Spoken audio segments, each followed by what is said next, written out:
নিজের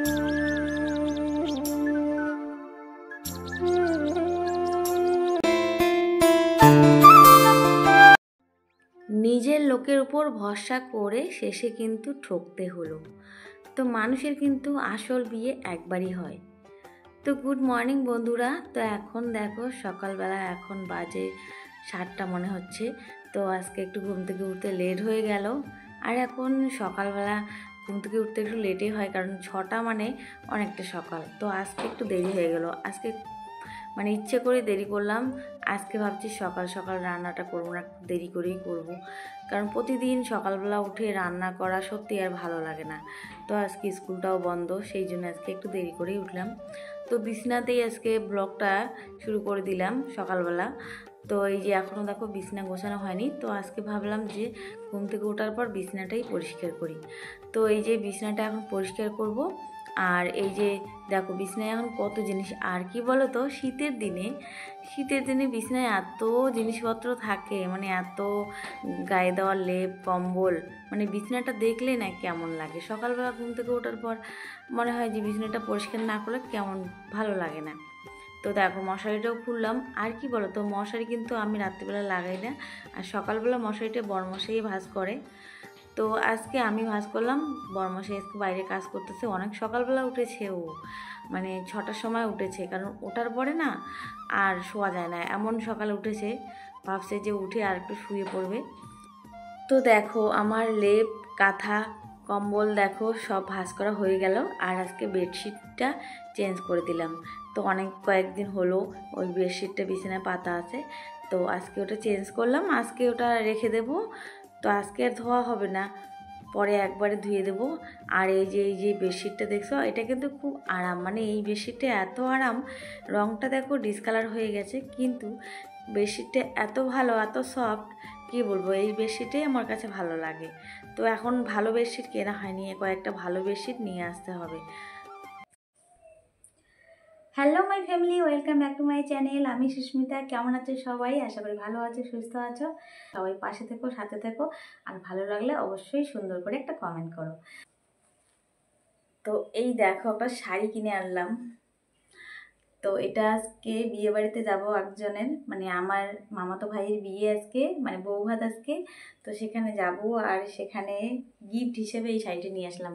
তো নতুন বউকে কিন্তু এই শাড়িটা ভালোই লাগবে। দেখো কালারটা খুব সুন্দর, আর পুরো শাড়িটা এরকম ডিজাইন করা। তো শাড়িটা দেখে না, মানে শাড়ির লোভ মেয়েরা সামলাতে পারে না। তো এই শাড়িটা আমার এত পছন্দ হয়েছে, মনে হচ্ছে আমি নিয়ে নিই। তো আমাকে কিন্তু শাড়িটা ভালো লাগতেছে, তাই না? তো দেখে বলো তো তোমরা কেমন হয়েছে। তো ভাবছি আমিও একটা এরকম শাড়ি নেব।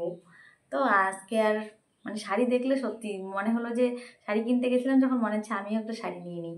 তো সবারই এরকম হয়, শাড়ি দেখলে মেয়েরা শাড়ির লোভ সামলাতে পারে না। তো চলো বিকেলবেলা দেখা হচ্ছে আবার, মানে এখন সংসারের কাজগুলো সারবো, মানে রান্নাবাড়ি হয়েছে, এখন আরও কাজ আছে প্রচুর। তো চলো এখন এই যে শাড়িটা ভাঁজ করে রেখে দেবো, আর ব্লগটা দেখতে থাকো। বিয়ে বাড়ি যাবো, চলো তোমরা আমার সাথে থাকো।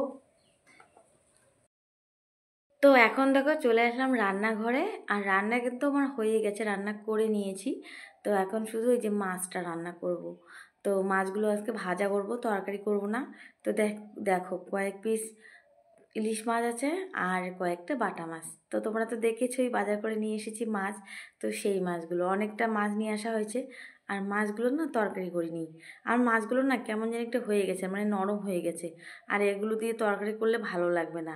আর এই যে ইলিশ মাছগুলো তো একদমই স্বাদ নেই, মানে কেউ খেতেই চায় না। তো মাছগুলো আমি কি করতেছি বলো তো, একটু বেশি করে তেল দিয়ে একদম মচমচে করে ভাজতেছি। তো দেখো বন্ধুরা, আজকে আমাদের রান্না হয়েছে এই যে বাঁধাকপির ঘন্ট, তারপরে বেগুন ভাজা, আর করেছি মুগ ডালের তরকা। তো আজকে আর বেশি কিছু করিনি, আজকে তো আমাদের বিয়ে আছে। তো বিয়ে বাড়িতে যেতে হবে, সেই জন্য কি করেছি, বেশি রান্না করিনি, শর্টকাট রান্না করেছি, যাতে দিনের বেলা হয়ে যায়। আর রাত্রিবেলা তো বিয়ে বাড়িতে খাবো, সেই জন্য বেশি করে রান্না করিনি। আর বেশি করে রান্না করলে তরকারিগুলো নষ্ট হয়ে যাবে। তো এখন দেখো এই যে মাছটা ভাজা করলাম। তো দুপুরবেলা খাওয়াটা দেখো হেভি হয়ে গেল, মাছ ভাজা তারপরে তরকারি তো আছেই। তো বিয়ে বাড়িতে আবার যেতে হবে, একটু পরে রেডি হতে হবে। তো আজকে কি হলো বলো তো, আজকের বেশি কাজ টাজ করলাম না। আজকে একটু বিয়ে বাড়ি যাওয়ার আনন্দেই না একটু আত্মহারা হয়ে আছি যে বিয়ে বাড়িতে যাব। আর বিয়ে বাড়ি যাওয়ার কথা শুনলে সবারই আনন্দ লাগে, তাই না? তো এই যে ঘরের শুধু টুকটাক কাজগুলো সেরে নিলাম, আর সবটাই তোমাদের সঙ্গে শেয়ার করতে পারলাম না, কারণ ঘরের কাজগুলো তো সবই করলাম। তো বিয়েবাড়ি যাব, সেই জন্য নিজেকে একটু মেনটেন করতে হবে। দেখো কবে সেই নেল পালিশ পরেছি। আর আমাদের কি বলো তো, নেল পালিশ পরার পরে এত কাজ করতে হয়, ঘর মুছতে হয়, বাসন মাজতে হয়, নেল পালিশগুলো আর ভালো থাকে না। তো নেল পালিশ কিন্তু পরাই হয় না। তো আজকে এই যে নেল পালিশটা কী করলাম, রিমুভার দিয়ে তুলে এখন একটু নেল পালিশ করতেছি। আর কি বলো তো, কোথাও যাওয়ার আগে যদি নেল পালিশটা রেডি করে না রাখি, কোথাও যাওয়ার সময় তাড়াহুড়ো হয়, নেল পালিশটা পরাও হয় না। তো নেল পালিশটা পরে নিলাম। তো এখন দেখো সন্ধ্যাবেলা, গুড ইভিনিং। তোমরা দেখে বলো তো আমাকে কেমন লাগতেছে। তো মনে হচ্ছে না আজকে আমার বিয়ে, মনে হচ্ছে আমি সাজতেছি, মনে হচ্ছে আমার বিয়ে। তো এরকমই মনে হয়। আর কি বলো তো, বিয়ের দিন কিন্তু আমি এতটা সাজিনি। তো সেই আফসোসটা থেকেই আছে আর কি, যে বিয়ের দিন তো আমি এতটা সাজতে পারিনি। তো এখন কোথাও বিয়ে হলে মনে হয় একটু সুন্দর করে সাজি। তো গীতা দি এসেছে, দেখো আমাকে সাজিয়ে দিল একদম খুব সুন্দর করে। আর এই শাড়িটা নতুন, আমি একদিনও পরিনি। তো কেমন লাগতেছে আমাকে তোমরা কিন্তু অবশ্যই কমেন্ট করে জানাবে। তারপরে দেখো এখন রেডি হয়ে গেছি, এখন বেরোবো, বিয়ে বাড়ি যাবো। তো কেমন লাগতেছে অবশ্যই কমেন্ট করে জানাবে। তো একদম কিন্তু নতুন বউয়ের মতো আমাকেই লাগতেছে, সবাই বলতেছে এত সেজেছি আজকে আমি। তো বিয়ে বাড়ি যাবো বলে কথা, তাই না? তো দেখলে তো, যেমন কর্ম তেমন ফল। এত সুন্দর করে সেজেগুজে কি লাভটা হলো? তো ওই যে নিজের মানুষের উপর ভরসা করে এতটা ঠকে গেলাম আজকে। তো দেখো এখন বাড়িতে রাত্রিবেলা, এখন 8:30 বাজে, বাড়িতে চলে আসলাম আর সাথে নিয়ে আসলাম মাংস। তো বিয়ে বাড়িতে যাওয়ার আজকে রহস্য, মানে বিয়ে বাড়িতে যাওয়ার একটা ইতিহাস তৈরি হলো। তো মানুষের বিয়ে কিন্তু একবারই হয়। তো যাই হোক, আসল বিয়ে তো মানুষের একবারই হয়, আর তো হয় না। তো মাংসটা এখন রান্না করতেছি, আর তোমাদের সঙ্গে শেয়ার করব কি হয়েছে আজকের রহস্যটা। তো হয়েছে কি বলতো, বিয়ে বাড়িতে এত সেজে গুজিয়ে বেরোলাম, 7:30 মানে 7টার সময় বেরোলাম বাড়ি থেকে। আর আমাদের বাড়ি থেকে বিয়ে বাড়ি 20-22 কিলোমিটার হবে।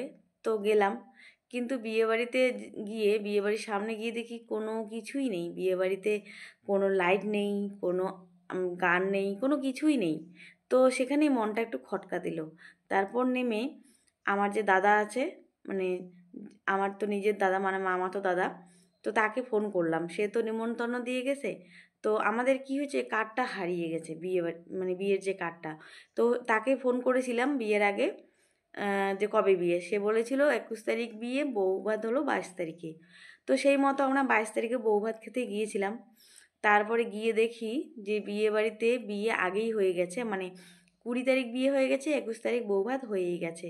আর আমরা গিয়েছিলাম 22 তারিখ। তো নিজের মানুষকে ভরসা করেছিলেন, নিজের মানুষের উপর এতটা বিশ্বাস করে দেখো ঠকে গেলাম। তো একবার ফোনও করলো না, যে ফোন করতে পারতো যে কেন বিয়ে বাড়ি আসলে না। যদি বলতো তবুও ঠিক টাইম মতো পৌঁছে যেতাম, কারণ বেশি দূর না। তো এত সেজেগুজে গেলাম, তারপরে বিয়ে বাড়ির সামনে থেকে দেখো ঘুরে আসলাম। তো বরমশাই বললো চলো এরকমই যাই, বিয়ে বাড়িতে গিয়ে প্রেজেন্টেশনটা দিয়ে দেখা করে আসি। তো আমি বললাম না, আমি আর যাব না, কারণ এত সেজেগুজে এসেছি, তারপরে একবার ঠকে গেছি, আর যাব না। তো এতটা মন খারাপ হয়েছে, কতটা আশা নিয়ে তিনজনে আসলাম বিয়ে বাড়িতে। তো তারপরে দেখো বাজার থেকে মাংস নিয়ে আসলাম, কারণ যেহেতু বিয়ে বাড়িতে খাওয়া হলোই না, তারপর একটা মন খারাপ হলো।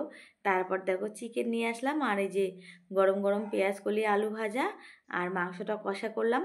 তো এখন এই যে 4জনে খেতে বসেছি, খাওয়া দাওয়া করবো, এখন 10টা বাজে। তো যাই হোক, নিজের মানুষের উপর বিশ্বাস করে ঠকে গেলাম। আর যার বিয়ে, তার তো বিয়ে একবারই হবে। আর সেই জন্য ভাবলাম বিয়ে বাড়িটা মিস করলাম না, বিয়ে বাড়িটা যাবই। কিন্তু কি হলো, কপালে না থাকলে যা হয়। প্রথমবার এরকম করে কাউকে বিশ্বাস করে ঠকে গেলাম। আর আমার মামা মামিরা ভাববে যে আমরা বিয়ে বাড়িতে আসলাম না, আমরা কতটা স্বার্থপর, এত করে বলল। তো এখানে আমাদেরও অনেকটা ভুল আছে। তো চলো এখন খেয়ে নিচ্ছি, প্রচণ্ড খিদে পেয়েছে। সবাই ভালো থেকো, টাটা।